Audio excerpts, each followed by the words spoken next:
I'm Ryan, And I'm Nick. and you're listening to Going Offsides, presented by the Lacrosse Collective on the Lacrosse All Stars Podcast Network.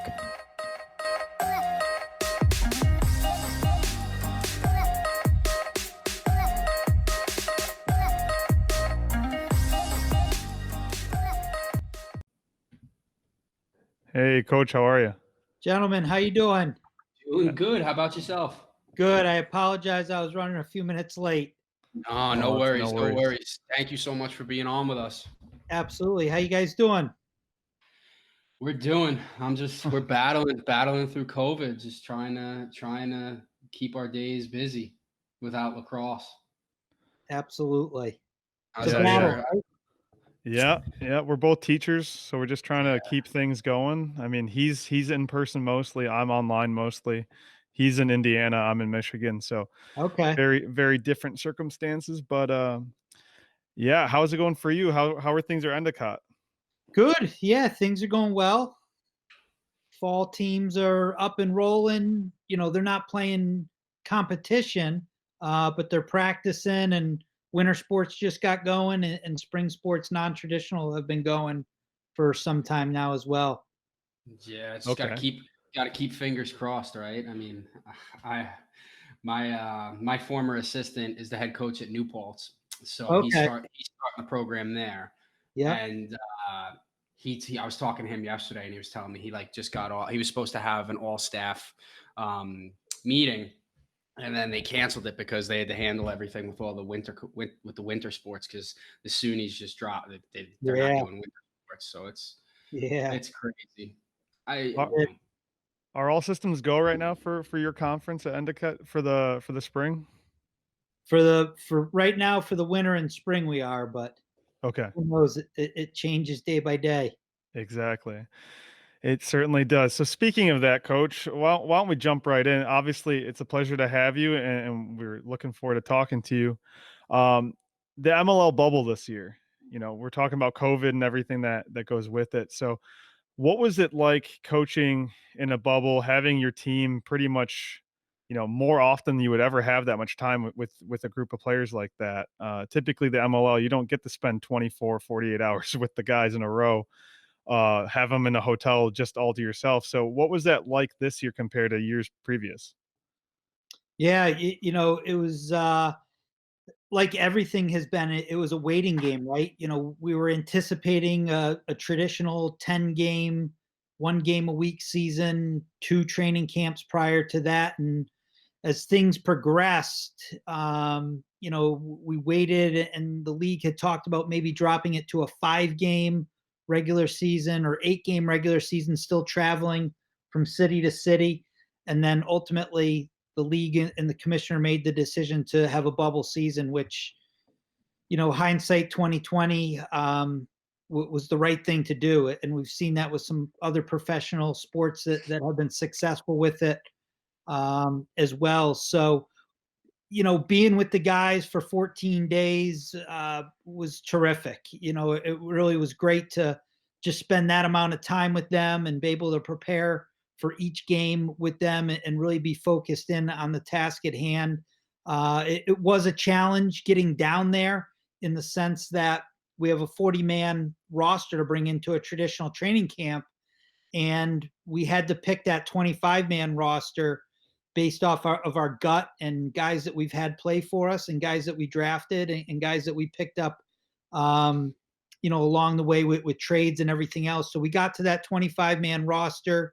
It was a great group of guys, and really thankful for the opportunity that we had, to even just play the game of lacrosse during these times. So to spend that quality time with them for that amount of length of time was terrific. Right. And I got the chance, I actually interviewed you after one of your games. And I talked to a few MLL coaches, and it seems, not to knock any other program in the MLL, but it seems like the Cannons have a more distinct culture. And that's just something I've picked up on. Is that something that you do, purposefully? Are you working on culture, as a group? Is that something that really you put a priority on? Well, I appreciate you saying that and recognizing that. it's something, honestly, probably that we work most diligently and hardest on. In this league, the time is limited with these gentlemen, and the most amount of work that goes into everything we do is one, drafting and selecting players that we feel are going to be a good fit for the organization and are certainly talented lacrosse players and exceptional men. So we spend a lot of time on leadership development, developing that culture. uh, this was my 5th season with the Cannons, and it's taken some time to do that, certainly, at this level. And I believe that, along with the coaching staff and the front office, it's something that's been a real priority of ours. And the players have certainly bought into the type of culture that we do have. Fantastic.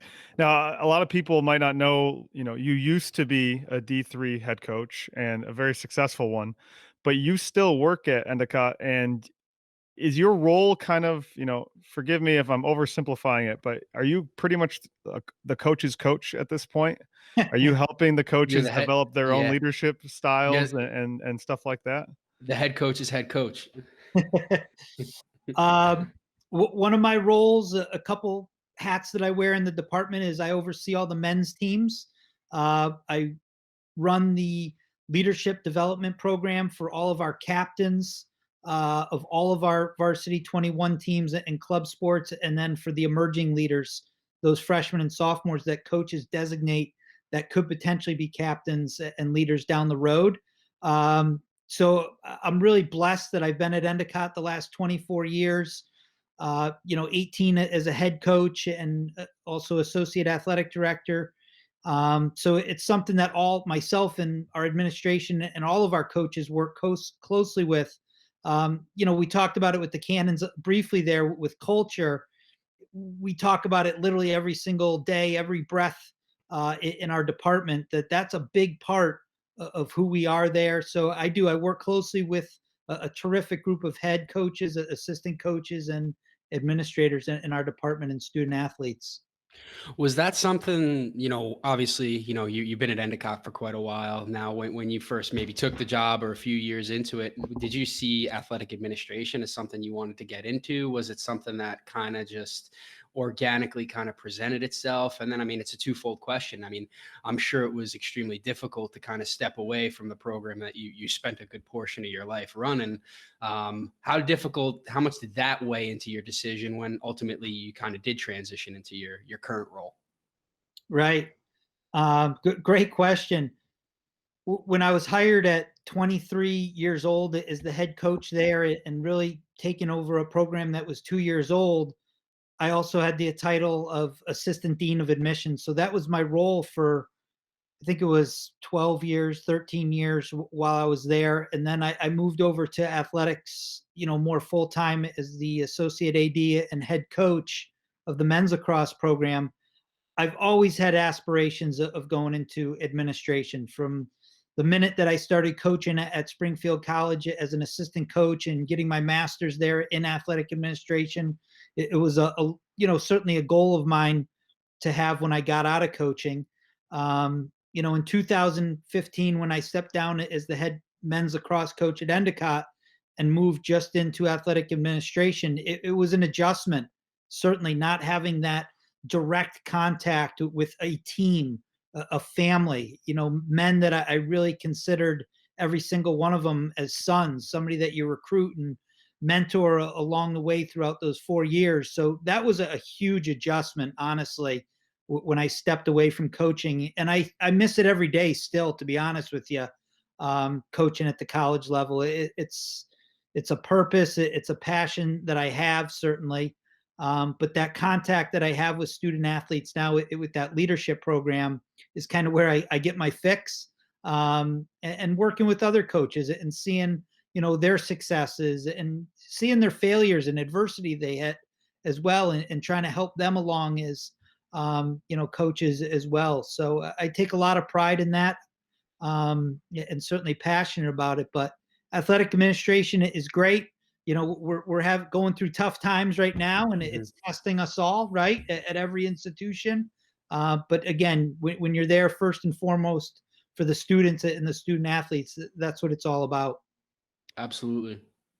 And And you have a very unique perspective. Being in administration, you get to be a part of those conversations that maybe the coaches aren't always involved in. And so with everything that's going on with COVID and the future of college sports, what is kind of your take on, and maybe you don't have a hot take on this, and that's fine, but where do you kind of see this all playing out? Do you think that it ends with athletics being a little bit more, I guess, responsible? Because we did kind of get into this phase where it was spend, spend, spend, and trying to keep up with every other university and having the newest facilities, and travel budgets kind of grew and equipment budgets grew, and now maybe we're contracting a little bit and being a little bit more efficient with our funds, limiting travel a bit more. And where do you see this kind of how this all plays out?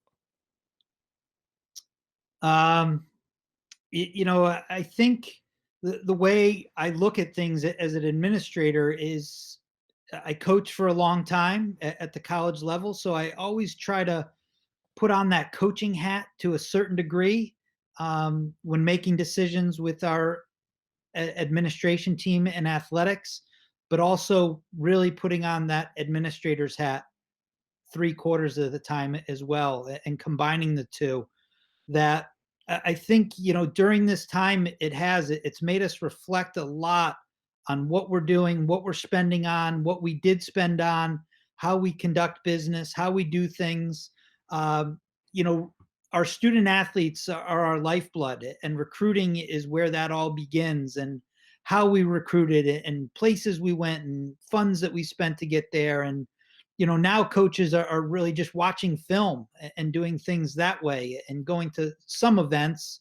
Um, but recruiting is pretty much all virtual for the most part right now. And will that continue on once coaches can and are able to get back on the road?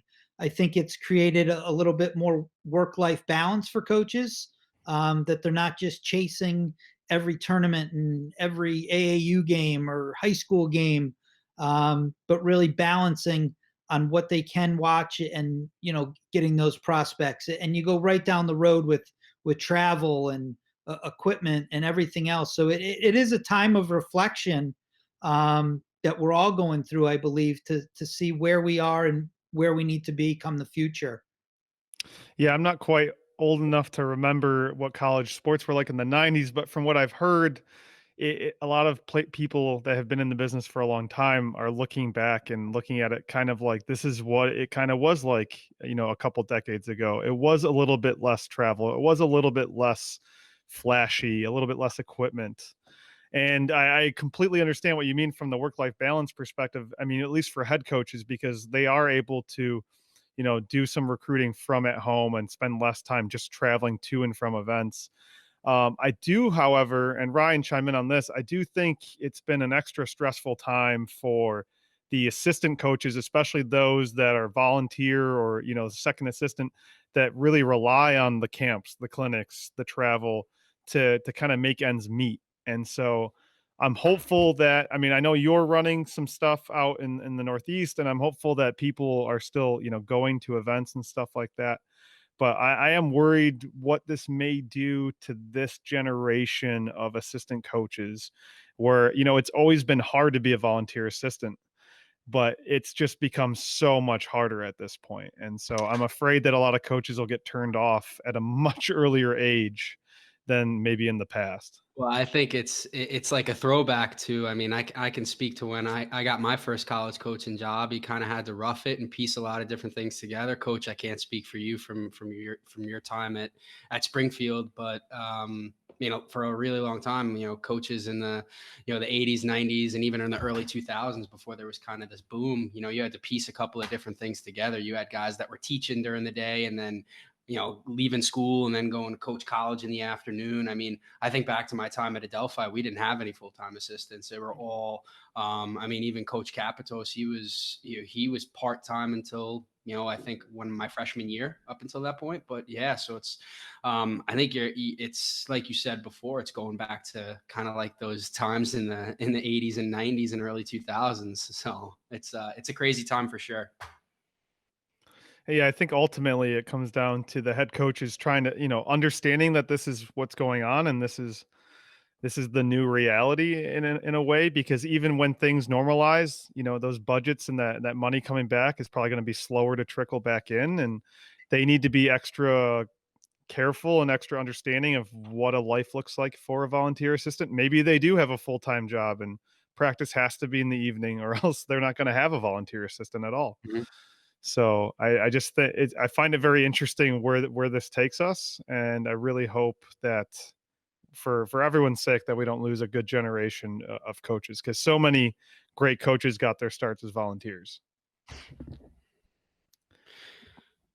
Coach, I would be a little bit remiss. I have to ask you about this. Okay.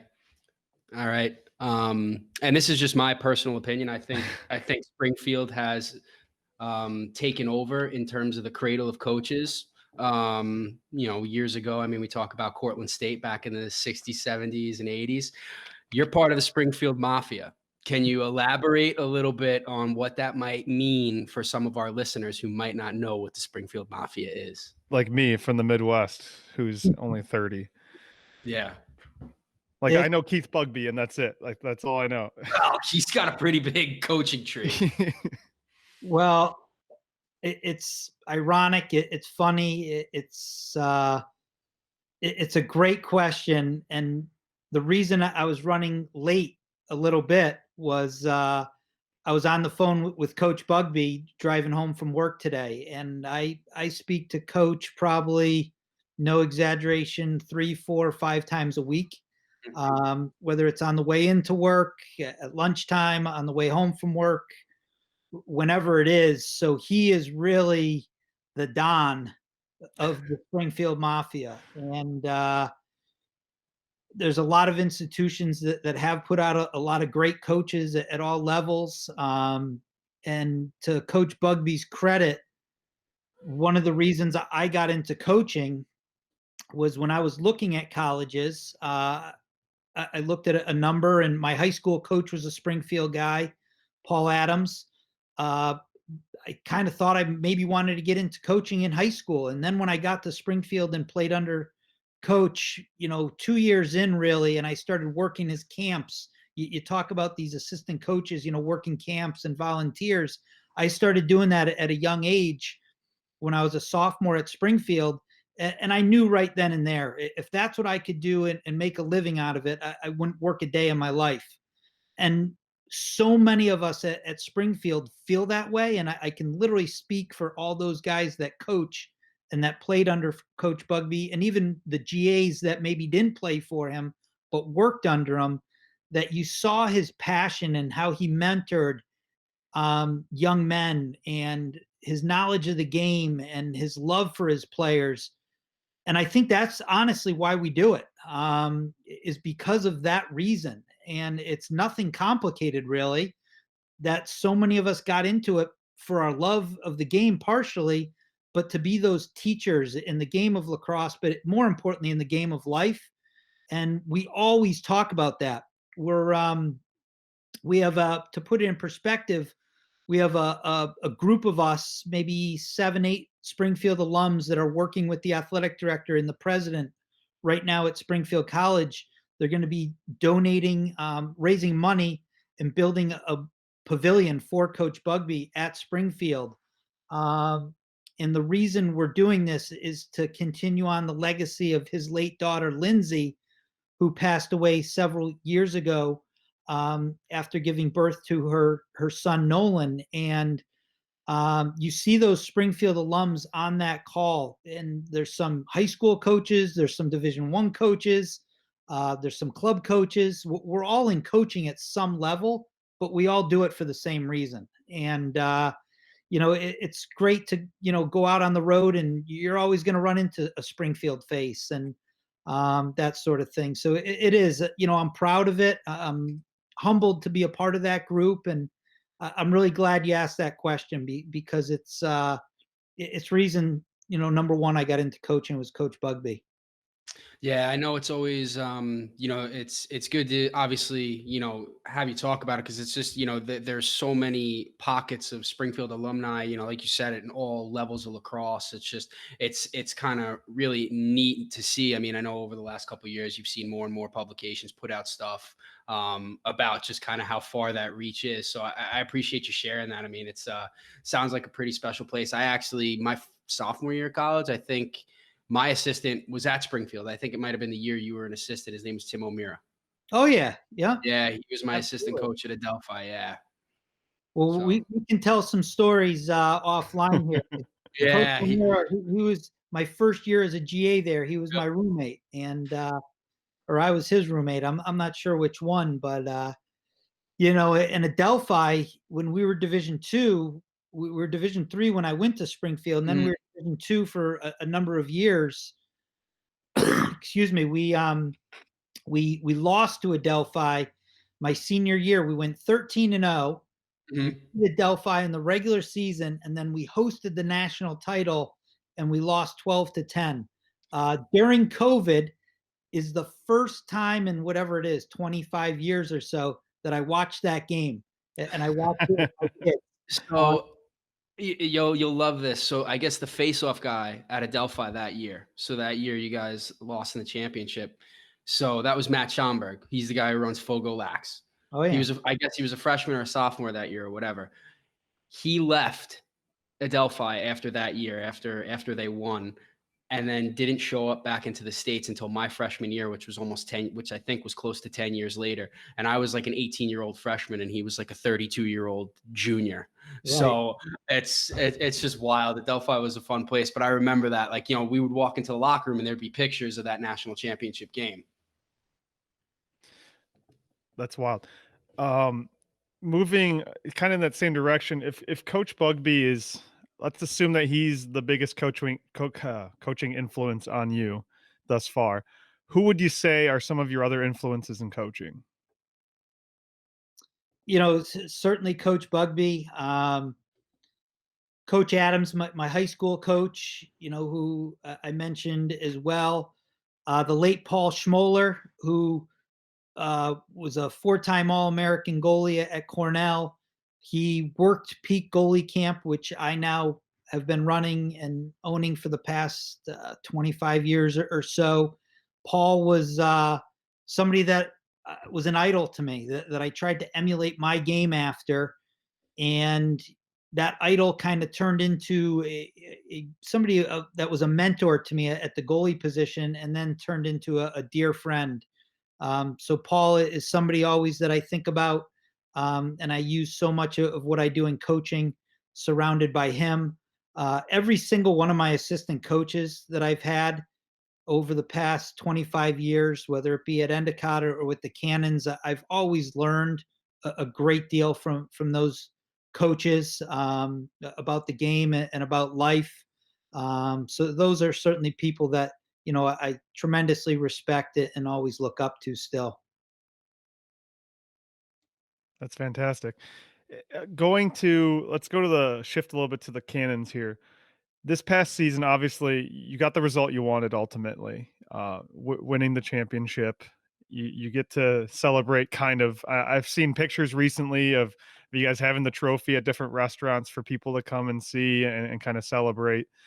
Who kind of surprised you the most as a player this year? Because I know, like you said, you had to kind of assemble this team without knowing everything about every person like you would in the past. And you definitely had to take some chances when assembling this roster, taking some of your draft picks that are unproven at the pro level as opposed to guys that you knew could probably play, but they might not have as high of a ceiling. So who are some of the guys that kind of surprised you?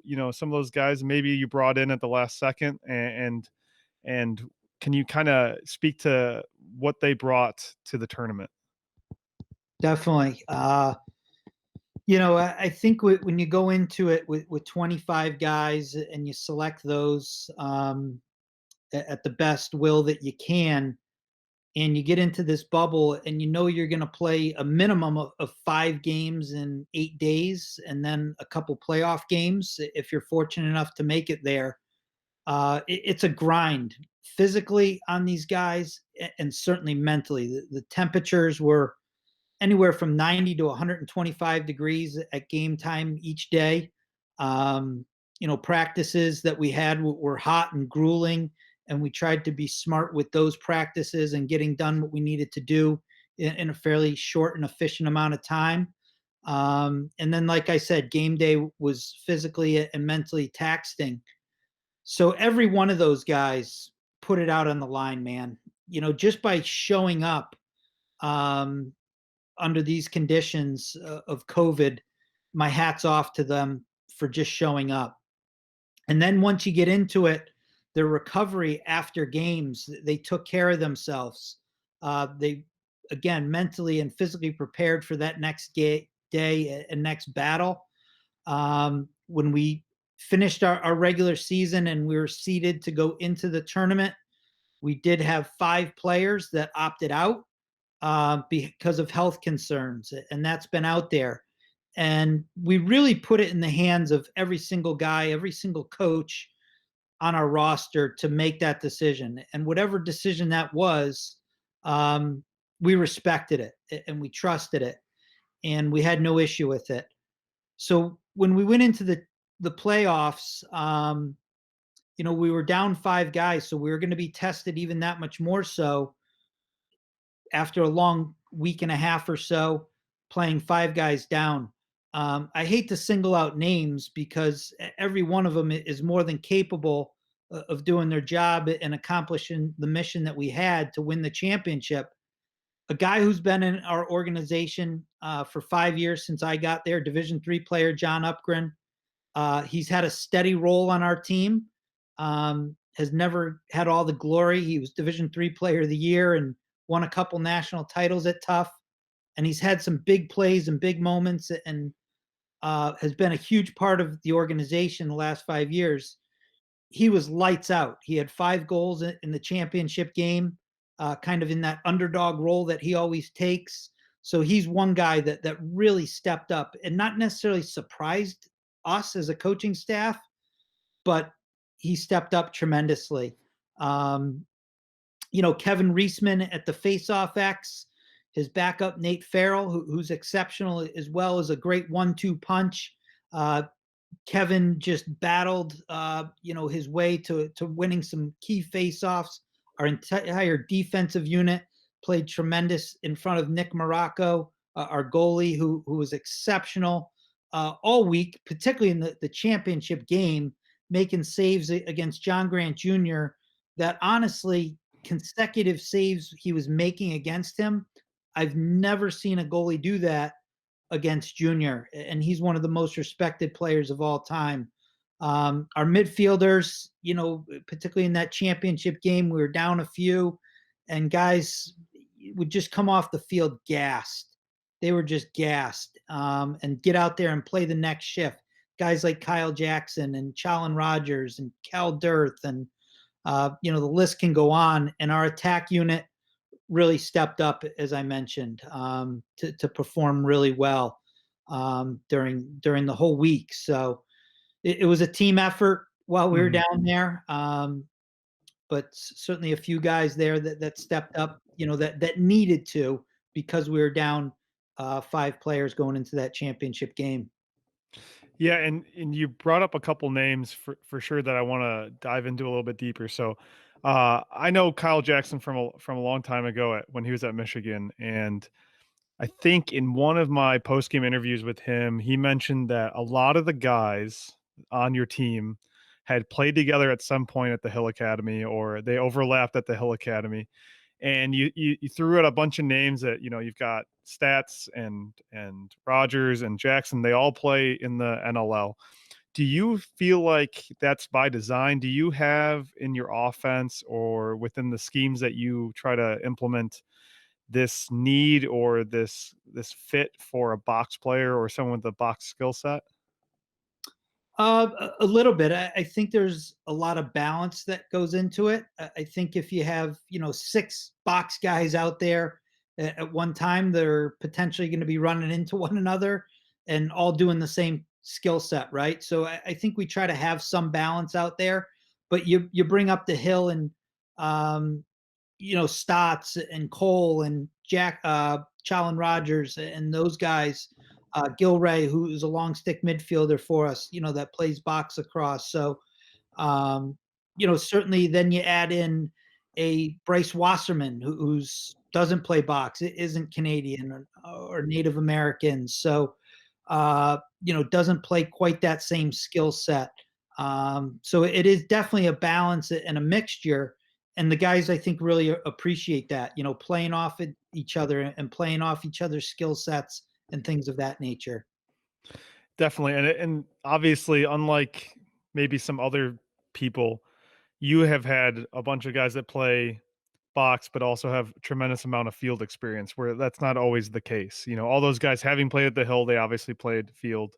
A couple of guys played collegiate field as well.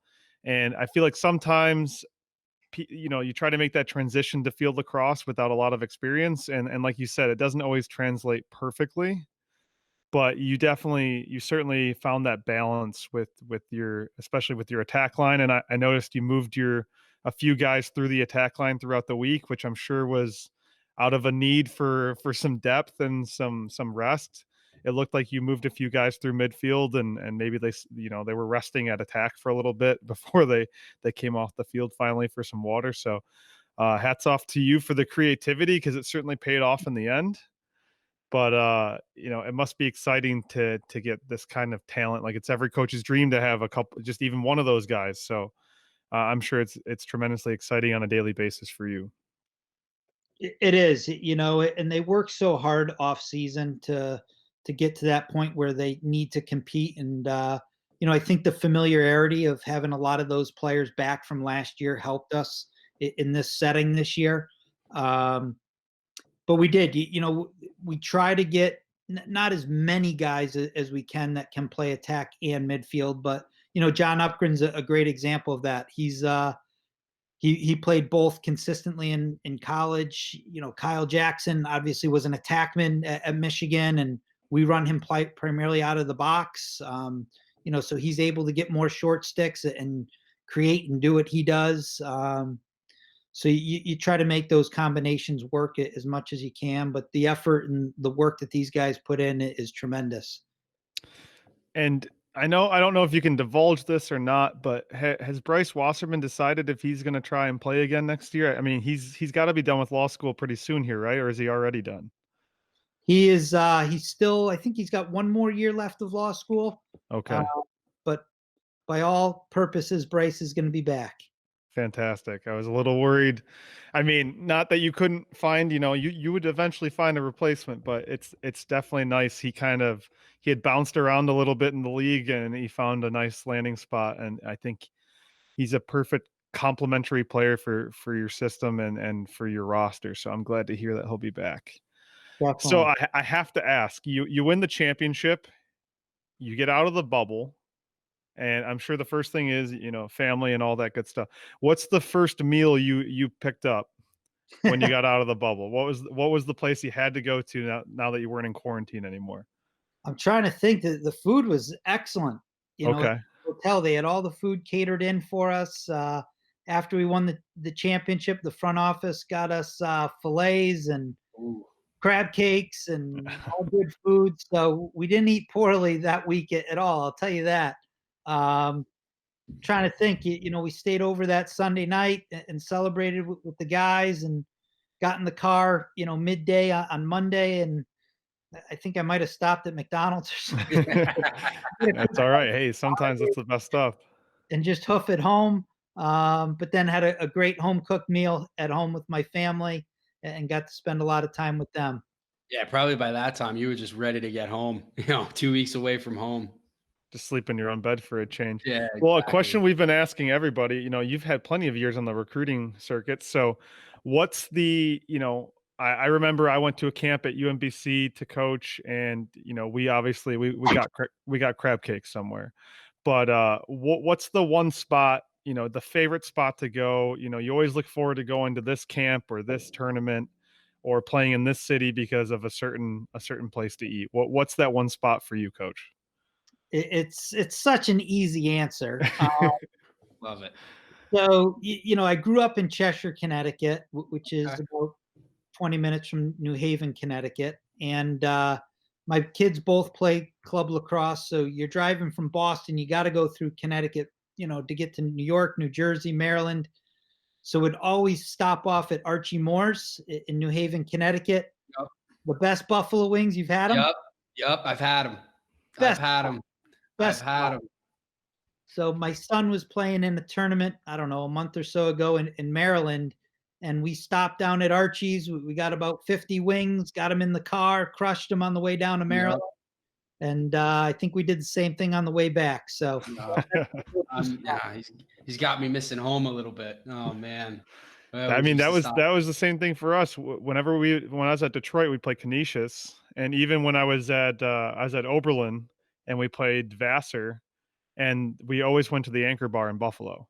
Like, yeah, you had to go to the Anchor Bar in Buffalo. We had a kid break his leg in the middle of the game, and the coach had to go to the hospital with him. But the only question that we had was, does this mean we don't get to go to the Anchor Bar? Because like that's the only thing that we cared about. We weren't a very good team back then, so all we really cared about was the food. But no, that's fantastic. You can't go wrong with a good wing, especially from that place. That place is fantastic. right? Yeah. Oh man. All right, Coach. So obviously, as the director of player personnel for the Cannons, you have to have your finger on the pulse of college lacrosse. So who are some of the D1 guys, D2 guys, even, the MLL is known for picking those gems out of D2. So who are some of the guys that I'm not saying you're going to draft or anything like that, but some of the guys that you're definitely looking forward to seeing play this season? Yeah. Really excited to just get back and watching all college lacrosse, right? It was a tough spring for everyone. When we had the college draft at the end of last year, we didn't know exactly who was going to go back and who was going to come out. So we drafted Sowers and Teat last year. So hopeful that those guys play this spring and then join the Cannons when their college seasons are over. And that's something now that we're really starting to compile. Talking to a lot of college coaches, all divisions, 1, 2, and 3, of who those guys are that could be a good fit for Boston. So we're really just starting to dive into it now. But there's always those gems, right? Of maybe the mid-major or Division One team, the mid-major Division One teams that just become stars in the MLL. Bryce Wasserman's a great example of that. The Upgrins playing at Tufts, Q playing at Tampa, who plays for Chesapeake. So Reisman, another D2 guy, right? And you almost start to forget who's a D1, D2, D3 guy on your roster, because there's such a fine line of not who's better, but talent and that sort of thing. There's so many great players playing at all levels. So we'll really start to dive into that in the next month or so with college coaches as well. Yeah, it's an interesting time. I mean, it's with everything going on with COVID too. It's there's such a limited resource of film too to even do your homework from last year to this year. So it's I don't envy your job, but I mean, like you said, I think for all of us, it's just we're excited to finally actually sit back and actually watch some games. Definitely. Yeah, and there's definitely that feeling of D1 or bust sometimes in recruiting, and you just made a great point of all these guys that didn't necessarily play high level D1, or maybe they didn't play D1 at all, and here they are still playing. And Ryan and we've talked about it several times. There are guys that could go play on a D1 roster, but why would they want to sit at the end of a bench in the D1 when they can, sometimes depending on the school, get a great education or get a better education and be a stud. And so Upgren's a great example of that. Sure, we all know now that Upgren could have went and played on many D1 rosters, if not all of them, but he got a great education at Tufts. He played in the NESCAC. He won a lot of games, so I'm sure he doesn't regret his decision at all. So it's great that you bring that up, because we're definitely going to be tackling an episode soon in the upcoming weeks about the D1 or bust attitude that a lot of these recruits have. And there are so many great options in lacrosse outside of D1. So we definitely want to shine some light on those. Definitely. I'm So good. let's pivot to a big part that I did not want to forget. So, Coach, what led to your newest project, Peak Pro Sports? So thanks for asking. A year and a half or so ago, was really looking at designing and manufacturing a shaft for goalies specifically, and looked at a lot of different things, and a lot of what's out there in the marketplace now. And long story short, produced a 32-inch, one carbon, two a carbon composite, and then three an alloy shaft for goalies, and got those prototypes. And um, Nick Morocco, our goalie for the Cannons, who has a great business mind and played at Georgetown. I had conversations with him about a lot of type of equipment and apparel and that sort of thing since his time here in Boston. And once we got those prototypes, I showed those to Nick, and he's like, "Can I use this season?" That was the first thing he said. He loved the way it felt, loved the strength of it, the durability of it, the style of it, and said, "Sure, we're going to have some manufactured." And that's where it really started. And and more of the pro players started to see the shaft, all three, the carbon composite, and the alloy. And we ended up signing 6 players to use that shaft and wear the Peak Pro apparel this season. Um, so it really started just with a goalie shaft. And then we got into an apparel line, and then shafts for attackmen, midfielders, face-off guys, and defensemen. And that's where we are right now.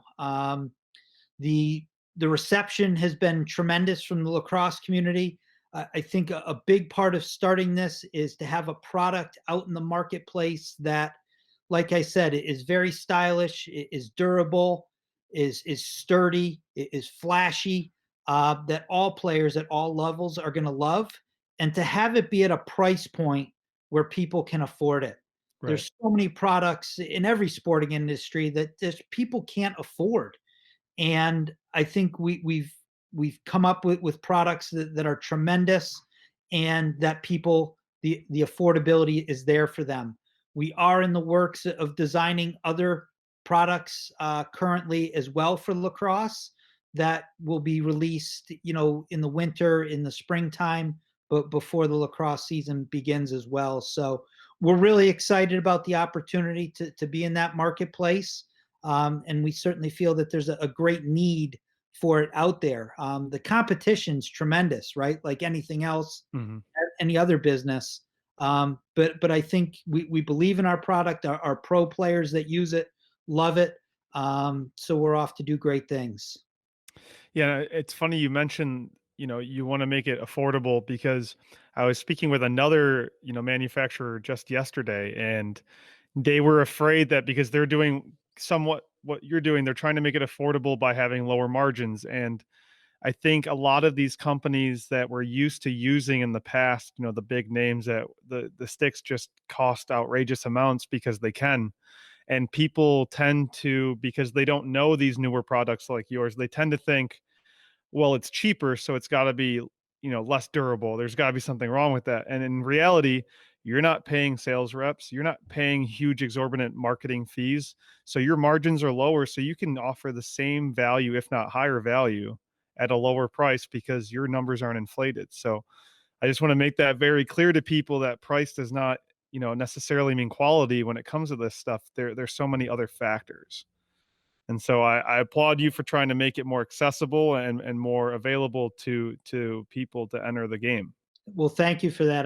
It's much appreciated. And yeah, there's a lot of things out there, like you said, and that's it, right? If our pro players, Dylan Malloy's not using that product, but he loves it. Reisman is a guy who uses it. Dan Baccaro, who's a rising star in the MLL, he had a terrific tournament with Denver, in the bubble season. And so we're looking forward to getting it out there in more players' hands and that sort of thing. Yeah, and we look forward to seeing it grow. For those of you listening at home, we are definitely excited about Peak Pro Sports and everything that they have to offer. And we want to make sure that you head over to our channel and participate in the giveaway, because Coach has been gracious enough to hook us up with a few pieces. So we want to make sure that you participate in that. And check out the Instagram to participate in that. Make sure you tag Peak Pro Sports, and we'll leave all the info on our socials as well to get you involved and get you some free stuff. Coach, it's been so great talking with you about the MLL, about college lacrosse, and about your newest projects. And we look forward to your future success as not only as an administrator, as a coach, but also as a businessman as you take on this new endeavor. Nicholas and Ryan, thank you. This has been really enjoyable. Great catching up with you guys. Great questions, very thoughtful, and you guys are doing great things on your podcast. So Appreciate it. You really. Thank you so much. And congrats again on all the success from the bubble. Thank you, gentlemen.